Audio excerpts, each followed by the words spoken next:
Welcome back to the Ed Morrissey Show podcast. Today is Wednesday, Hump Day, September 28th, 2022. Lots of stuff going on today. Podcast today is got a great interview with Michael Poon, who is an attorney from the Pacific Legal Foundation, talking about the challenge to Joe Biden's academia bailout that they filed on Monday. Or early Tuesday. I'm not sure when exactly it was filed, but the lawsuit is an attempt to enjoin and permanently stop Joe Biden's student loan debt forgiveness plan, which is going to cost at least $400 billion, maybe $500 billion. If you look at the Penn-Wharton model, it might be as large as $1 trillion. One man is trying to stand up to stop this. Pacific Legal's Michael Poon is going to talk to us about that. You're really going to want to hear this interview. It's a very interesting look at what the strategy is for Pacific Legal Foundation and what their arguments are going to be. But we've got other stuff going on today, obviously. I had fun starting off this morning with Don Lemon's exchange with an NOAA director last night in trying to describe what was going on with Hurricane Ian. And apparently Don Lemon wasn't listening to his own interview, because as the NOAA director, I believe his name is Jamie Rome, was explaining some very interesting technical details about a split eye wall and how that might signal that the hurricane would not intensify any further. It's already a Category 4 as it's starting to hit land as I'm recording this. Instead of talking about that, Don Lemon turned around and wanted to talk about climate change. And Rome said, we could talk about that another time, but let's stick with this hurricane because this is what is actually the news at the moment. Lemon wasn't listening to him, came back with the climate change argument, and Rome then finally said, look, you can't go by one storm to talk about climate change. And Don Lemon said, well, I grew up in Florida, and there's no doubt that hurricanes are intensifying. It's just a question of why. Well, hurricanes intensify on their own. They always do. They go from tropical storms to hurricane status because they're intensifying. And in fact, this particular season has been a very slow season for intensifying storms. Now, that's not to say that the season's over. It's not to say that we're not going to see more of these things, because sometimes it just shifts later into the season. But in truth, and weather.com covered this a month ago, is it was very slow, maybe the slowest hurricane season in 30 years prior to Labor Day. And so the idea that somehow one storm is indicative of climate change is ridiculous on its face, especially in that context. But also ridiculous on its face is the idea that Don Lemon is a journalist, because he's conducting an interview. He's not listening to the person he's talking about. He is manipulating the interview to talk about his particular advocacy issue, even though it contradicts exactly what his own interview guest and an expert in the field just got done telling him. He's clearly not listening. If you watch this clip, he's clearly not listening to what Dr. Rome has to say on this, on Hurricane Ian.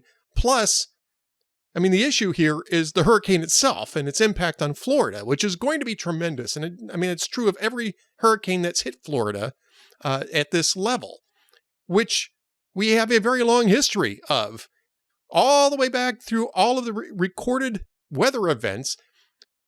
Large, intense hurricanes keep hitting Florida. Why? Because it's in the tropics and the subtropics, and that's where these hurricanes go through. So this is not new. and the intensity of hurricanes is not new. And yet, here we are, still having Don Lemon manipulate that. So I have a post up about that. It's been pretty popular this morning. More is coming in on the Nord Stream and Nord Stream 2 leaks. Europe is now convinced that these were violent acts, that this was sabotage. And the question is now who done it? There's a lot of fingers pointing to Russia as in making an attempt, to stoke unhappiness and fear among European populations, and certainly unhappiness over energy prices. Gazprom coincidentally just announced either late yesterday or early today that they were going to cut off gas transmission through Ukraine. And that's part of a long-standing dispute over fees. But it's clear that Russia is trying to undercut support for Ukraine by destabilizing the energy industry in Europe. I mean, just simply the whole cutoff of the Nord Stream gas transmissions managed to do that on its own.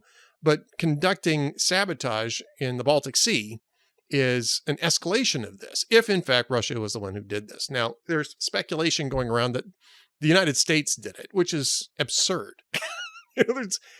What are we going to get out of this? There's no upside to that for the United States. We didn't. The point of opposing Nord Stream and Nord Stream 2 for the last 15 years was to keep Russia from invading Ukraine and other places. Well, Russia's already invaded Ukraine. So, I mean, Germany's cut off Nord Stream 2. The Russians have cut off Nord Stream 1. There's nothing to be gained from us sabotaging a pipeline. I mean, I think it's kind of really silly to even speculate on that. Of course, this is all speculation until we find out what exactly happened. But if you're looking at the cui bono, Russia's up there. And the reason why is that Russia really needs to undercut support for the in Europe for the war in Ukraine, for Ukraine itself, because he's losing that war, and he knows he's losing that war.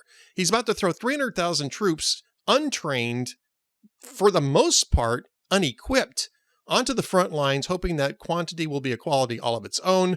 He's going to throw them up there against experienced combat troops from Ukraine who are just going to cut through them like butter. And all this is really just a very bloody delaying tactic, because once those forces collapse, he's not going to have anything left. So his only out right now is to basically chew off his foot in order to escape the trap that he just sprung on himself over the last 7 months. That's the reason why European leaders are now pointing the finger back to Russia on this sabotage. And frankly, I think it's at least a solid case. It's solid speculative case, I should say. Solid speculative case. We'll find out more when they get more evidence on this, and maybe we won't. Maybe it's in everybody's best interest to keep it more ambiguous. But yeah, and as my friend Steve Eggleston in the comments mentioned, this may have just been a proof of concept warning to Europe, and that the North Sea pipelines might be next, unless the EU backs off of support for Ukraine. So that's something that I'm sure that they're keeping in mind as well. Other stories that are up there. I mean, we got some great stuff from Karen. She updated her analysis from last night in a new post this morning about Joe Manchin getting shut down by Democrats on his permitting bill. And they're trying to blame Republicans for this, but they didn't even have all the Democrats on board for Joe Manchin's permitting bill. He was trying to get it rescued by the Republicans he stiffed on the Inflation Reduction Act. I don't know what he was expecting. I don't know why Republicans expected Joe Manchin to remain firm all along on that. I mean, clearly he was looking for a way to cut a deal, and he's a Democrat, right? And I know Dwayne and I have had some debates over this about how that was a betrayal. Manchin's a Democrat. He doesn't owe the Republicans anything. It's not a betrayal. It was perhaps a little too optimistic for Republicans to think that Joe Manchin was going to hold the line entirely on this. But once he did that, once he cut that deal, I think Manchin was thinking that Republicans were going to rescue him. And clearly Republicans didn't have any interest in doing that. So he looks foolish. He looks humiliated. Didn't get at all what he wanted out of that massive spending bill. He's not even going to get the deficit reduction he wanted, because Joe Biden turned around and pledged to spend $400 or $500 billion on forgiving student debt. So again, Karen's got a post up on that. Beeger's got a good one up on GM backpedaling on back to work orders. Sort of predictably. I think that's kind of predictable. And I have a piece up, and I know that a lot of hot air readers are not going to agree with this, but I think Mitch McConnell made a smart decision backing the Electoral Count Act. I think it's smart politics. I think it's smart legislation. I think that the original Electoral Count Act was at least legally sufficient to instruct Congress as to what its actual role was. But since it apparently hasn't worked for the last 20 years, which is a point that Mitch McConnell has made, is that Democrats have abused this too to try to do stunt votes against states submitting their electors in presidential elections. Clearly, Congress isn't taking the constitutional hint, and so a more robust ECA, which delineates these functions as the clearly ceremonial functions that they are, is a good idea.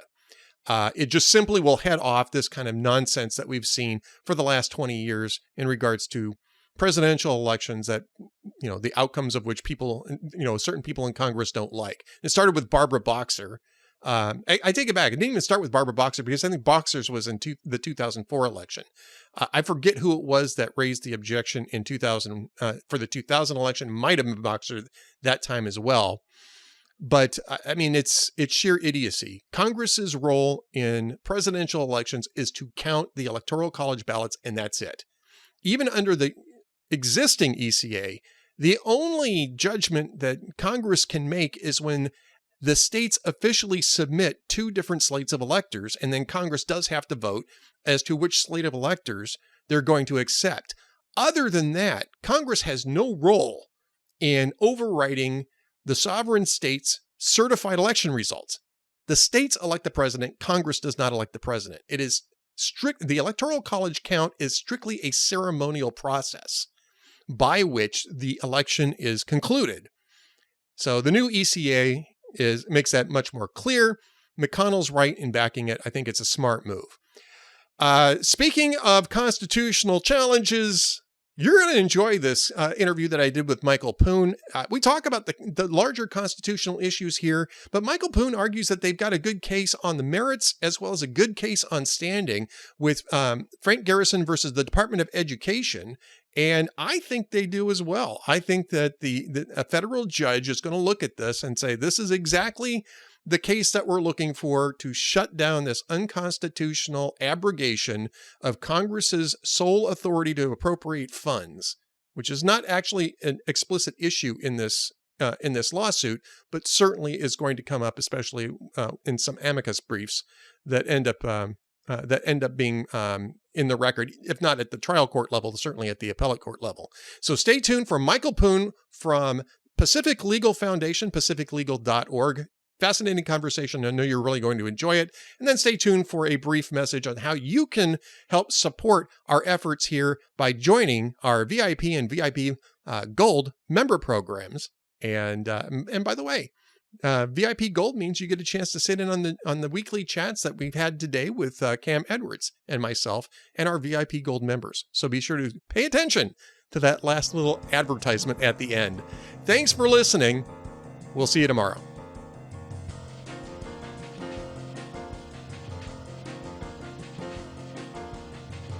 Welcome back to the Ed Morrissey Show podcast. Yesterday there was a huge development in Joe Biden's academia bailout, which is that finally somebody stood up to challenge it. And Pacific Legal Foundation is now representing one of their own employees, Frank Garrison. And here to talk about that is Michael Poon, who's one of the attorneys involved in this lawsuit against the student loan debt forgiveness plan from Joe Biden. First off, congratulations on standing up and for Frank Garrison for standing up as well. Yeah. The credit is definitely to Frank, and thank you. So here's the big question, right? I mean, because we've all said it's not just illegal, it's unconstitutional on a few different bases, right? And I've read the lawsuit, and or at least I skimmed it, and I see where you're going to be challenging the HEROES Act, or at least a portion of the HEROES Act, which I think is a really good place to start. You're also going after the Administrative Procedures Act, which, I was writing about it this morning, and I said, well, that's sort of like the graveyard of presidential executive orders, because most presidents don't follow the APA, and courts love to throw things out based on that. So those are two good grounds. Let's talk about the APA for just a little bit. I mean, they didn't even bother to try to follow the APA on this thing. Yeah, well, The APA has a few provisions, right? So one is that it says when you basically when you do a program that has a really big impact, you have to go through what's called notice and comment, which is where you give people sort of advance notice and the public can submit their comments on that. That part of the APA doesn't apply here because the HEROES Act says it doesn't apply. But Right. what the APA does say is with the HEROES Act, what the APA does say is, well, of course, agency actions like this one, this is coming from the Department of Education, agency actions have to be supported by statute, right? There has to be something that Congress has said that says, you get to do this, Department of Education. And the HEROES Act just doesn't contemplate this sort of $500 billion, 40 million people sort of loan cancellation just wiped off the slate, right? So that's the APA argument that you were referring to. Well, okay. So, and I think the APA, it's always fun to see the APA come up in court because judges really like the APA. And it's very easy for them to say, well, you didn't check all the boxes. Too bad. Go back and do it over again. This happens quite a bit in challenges to presidential initiatives. However, and a little bit more broadly, agency initiatives. No, it doesn't necessarily always come from the president. But let's talk about the HEROES Act for a little bit, because not only does the HEROES Act not contemplate this, the HEROES Act was actually very specific in what type of actions that the administration could take in regards to student loans. And that was during the pandemic emergency. All they could do was make payments for students or for recipients so that they didn't fall behind or go into default, but not to pay off the principal. It was very specific in the HEROES Act that was for payments only. And it also had a very specific level of appropriation, $45 billion, which these days is not a lot of money, I guess. But I mean, it was $45 billion and that was it. And I'm wondering how much that's going to come up into play in how you approach your challenge to the HEROES Act on this. Yeah, so I think some of that has overlap with what we're arguing. What we're arguing is that there's a provision of the HEROES Act that says the Secretary of Education can make certain kinds of adjustments for people who are impacted by some sort of disaster or national emergency or something like that, right? So imagine you're in downtown Manhattan. There's a terrorist action, all the banks close. You can't get to the bank to pay your student loans, right? You're behind now, or you're in default, or something like that has happened. The Secretary of Education gets to help you out there in those sorts of situations. It is not meant to be used in a sort of, well, the whole country is a disaster area because of COVID, so I can just sort of do what I want for anyone I want, right? That's not what the HEROES Act does. It's for people who are injured by some specific incident that puts them in a worse position relative to their student loans. And no one is in a worse position relative to their federal student loans today because by the action of this administration and the last administration, federal student loans repayments and interest accruals have been paused the whole pandemic. They're still paused. Everyone is in the same position that they were in before the pandemic. So there is absolutely nowhere in the statute that lets the Secretary of Education or the president just take loan principal and say, oh, it's gone now. We're not going to look at that anymore.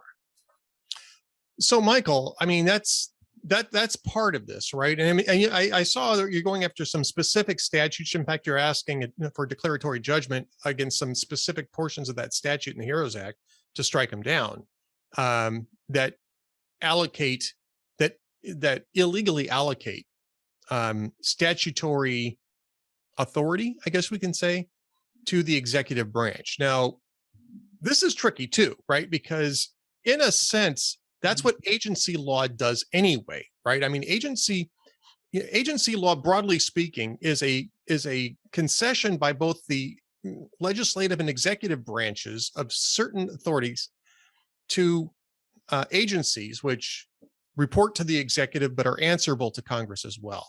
How is this different than normal agency law in your estimation?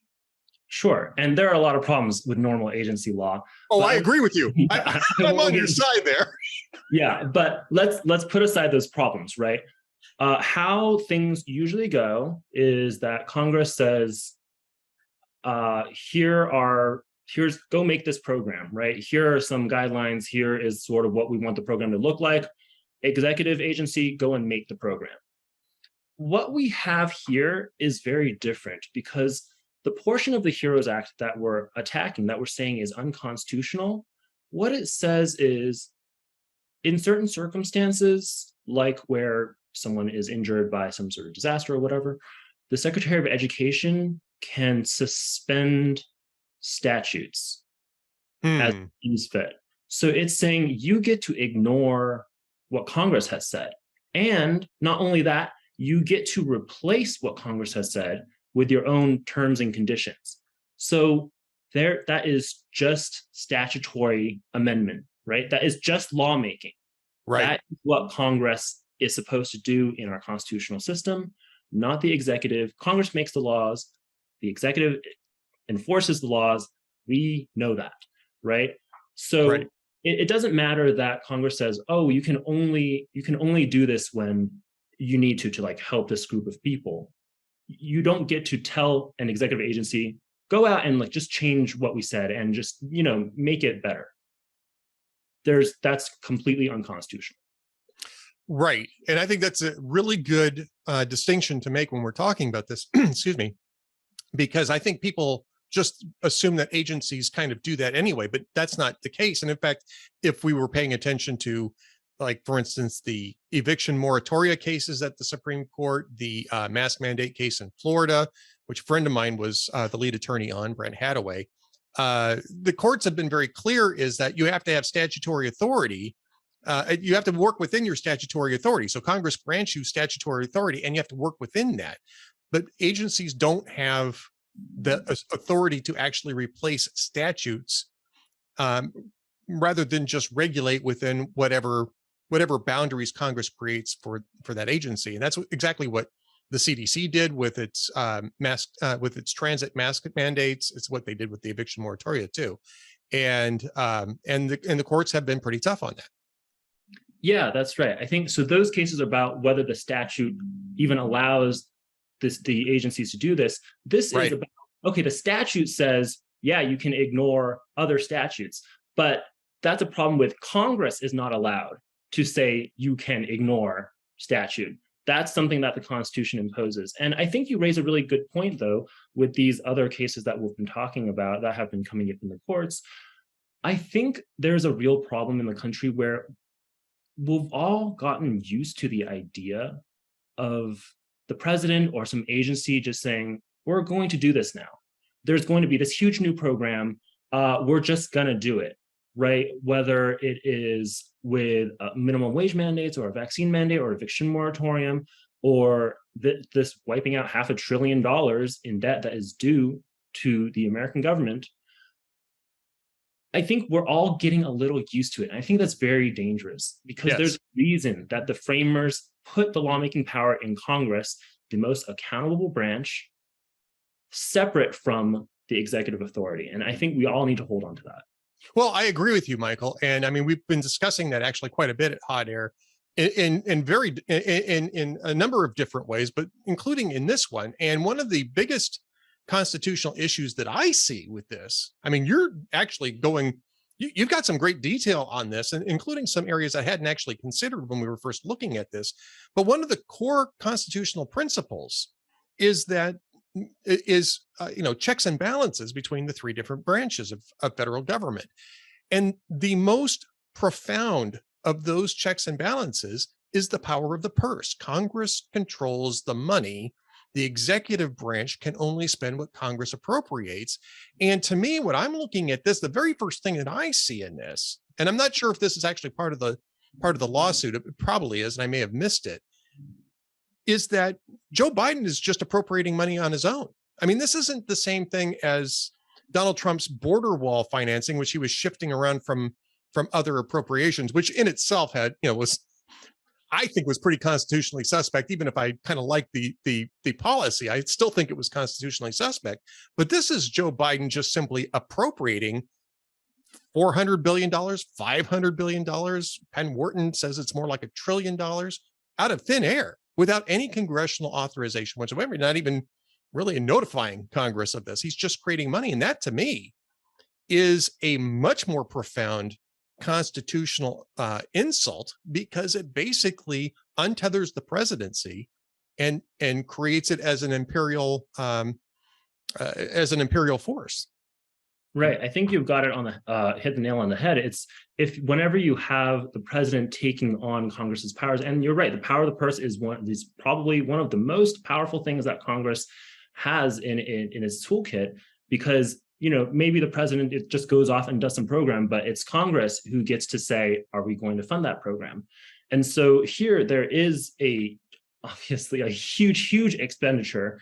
That's not a particular theory that Wolf raised in our lawsuit, but it is a significant concern, and it plays into the concern of the separation of powers breaking down and presidents just sort of going off and doing things that they feel like Congress should do but won't do, or in Congress simply allowing them to get away with it. Which brings me to my main topic here, which is that this is so illegal, so unconstitutional, that if you could get this case into court, it's almost a slam dunk that a judge is going to throw this whole thing out. They're going to enjoin it. They're going to stop it from happening. But the problem is, and I know that Pacific Legal Foundation, pacificlegal.org, by the way, for those who are wanting to follow along with this case on their own, pacificlegal.org, they do fine work.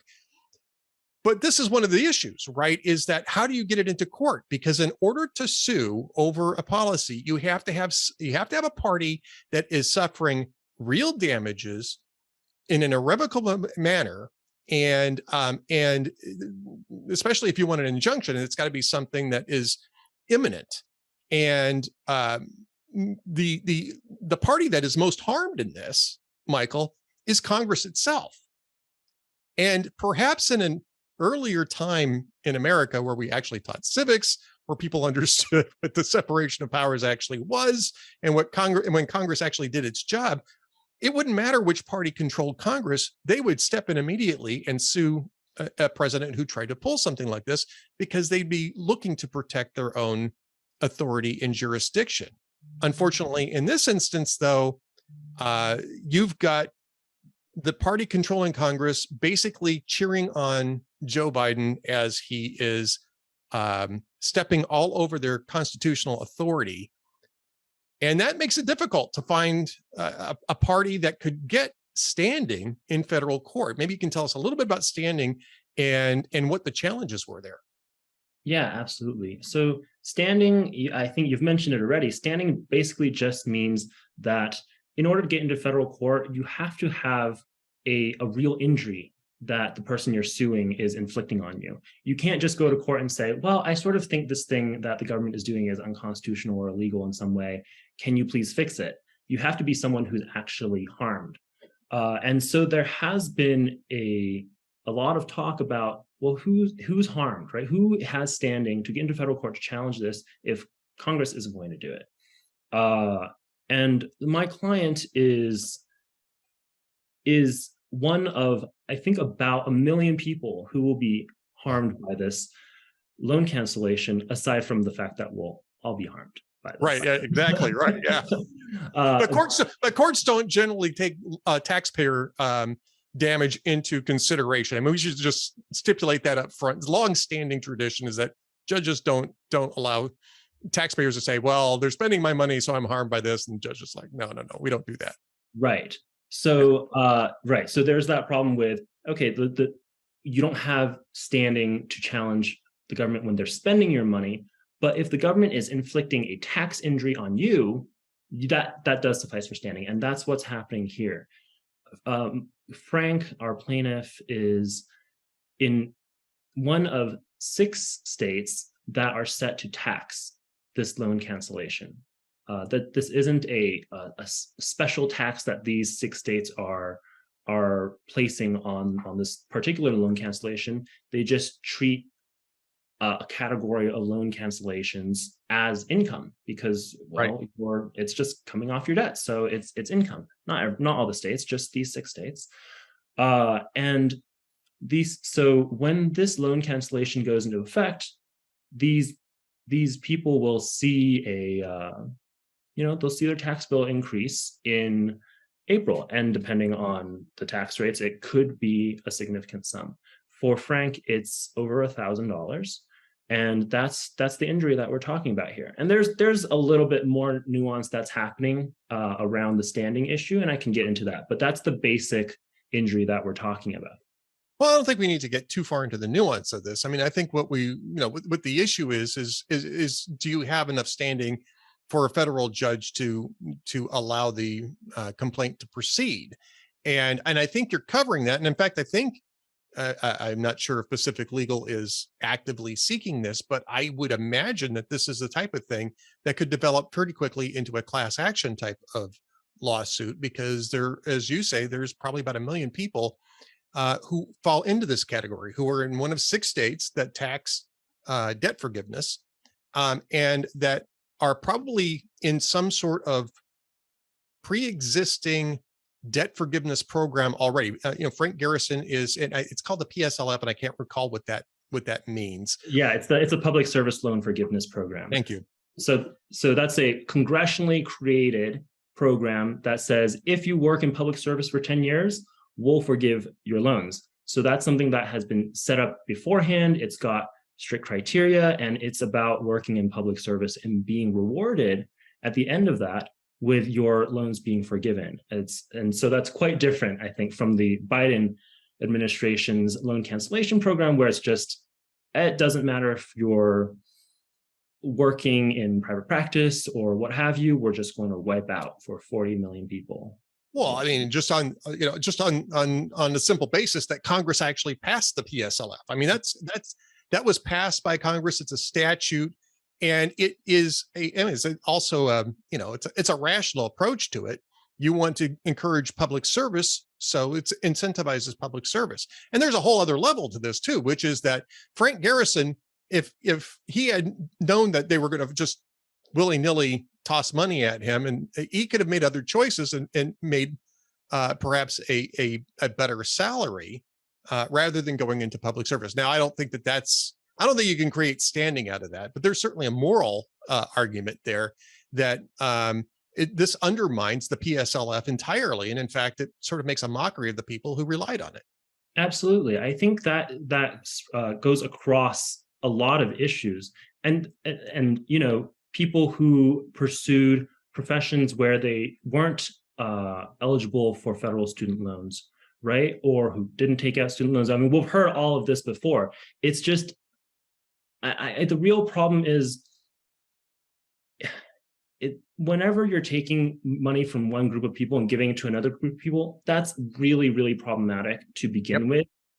But if you're going to do that, it has to go through Congress, because it has to be a law that people can plan their lives around. Otherwise, you're just sort of on the fly, completely changing things, spending $500 billion. That's just not how our system was set up, and for good reason. So I think that you've made a good number of clients who are going to join you on this on the exact same basis that Frank is joining this right now. And by the way, kudos to Frank for standing up. Kudos to Pacific Legal Foundation for standing up as well. But what comes next? You filed the lawsuit, I believe it was today or it was last night. Obviously, the respondents are going to have a chance to. Is the respondents the Department of Education? By the way, I forget. I saw it this morning. I'm forgetting it. Yes, it's the Department of Education and the Secretary of Education. And real quick, I just wanted to pick up on that thread you mentioned.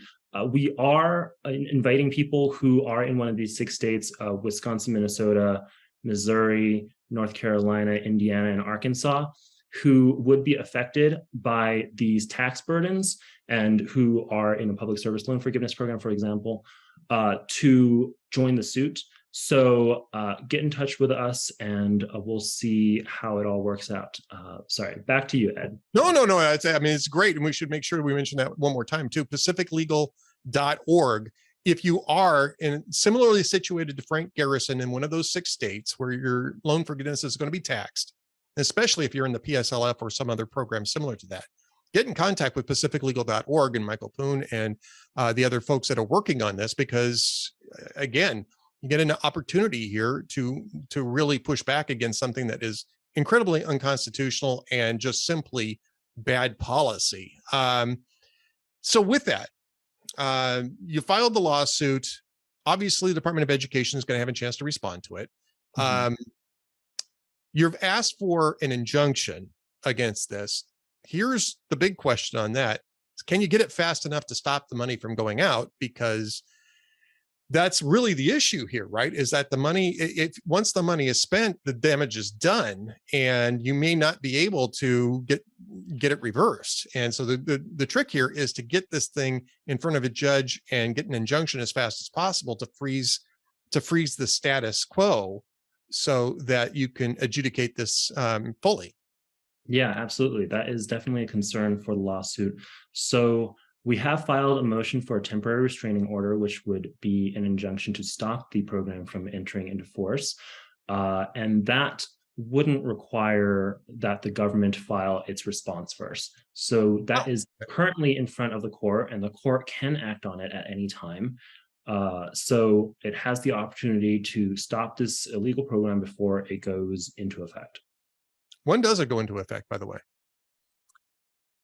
It's as early as October 1st. That's what I thought. So we're talking Friday. Yeah, we're talking that's a really short timeline, and that's why we had to file now. Yeah. Yes. The rest of us are going to be looking at that district court calendar really closely just to see if any orders drop out of the clear blue sky on this. But I'm sure that people are going to be able to go to pacificlegal.org and get updates on this. Absolutely. Yeah.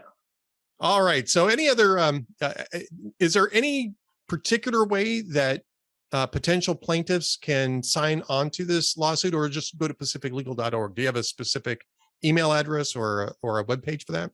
Yeah, if you go to pacificlegal.org, you'll be able to find the case there. And there should be a link there now or very shortly thereafter to get in touch with us. If for some reason it's not there, things are moving very fast. So it's not clear like what's been done yet and when it will be done. You can always just contact. We have a link on our webpage where it says contact us or something like that, and you can just put your information there and reference the case. There you go, folks. That's how you get involved, especially if you're one of those 6 states and are in the public service loan forgiveness program or something similar to that. Be sure to get in contact with pacificlegal.org. Michael Poon, thank you so much. Hope we can get you back when more developments take place. Hopefully, crossing our fingers, really good developments. Yeah, hopefully really good developments. We'll see what the court does, but we'll do our best on our end. Excellent. pacificlegal.org. Even if you're not going to sign up as a plaintiff, go there, find out what's going on with this case, and find out with all the other great work that they do at pacificlegal.org.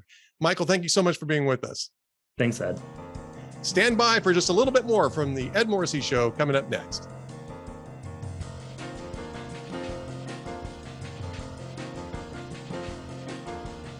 Thank you for watching or listening to the Ed Morrissey Show podcast. You can subscribe to us on YouTube, Spotify, Apple Podcasts, and through the Town Hall Media Player, or you can just come to hotair.com and watch my podcast for free. However, I'd also love to have you join us as members of our VIP and VIP Gold programs. That allows us to defeat the stranglehold that big tech has on information and get you the best information that we possibly can. Plus, we have a lot of new value-added content coming to us from Town Hall Media stars and my good friend Adam Baldwin. He and I are doing the video series, The Amiable Skeptics. It's 1 hour of discussion a week, strictly for our VIP and VIP Gold members. Plus, we have our VIP Gold chat with Kem Edwards every Wednesday afternoon at 1:30 p.m. We'd love to have you as members. Be sure to join up. Thanks again for watching the Ed Morrissey Show podcast.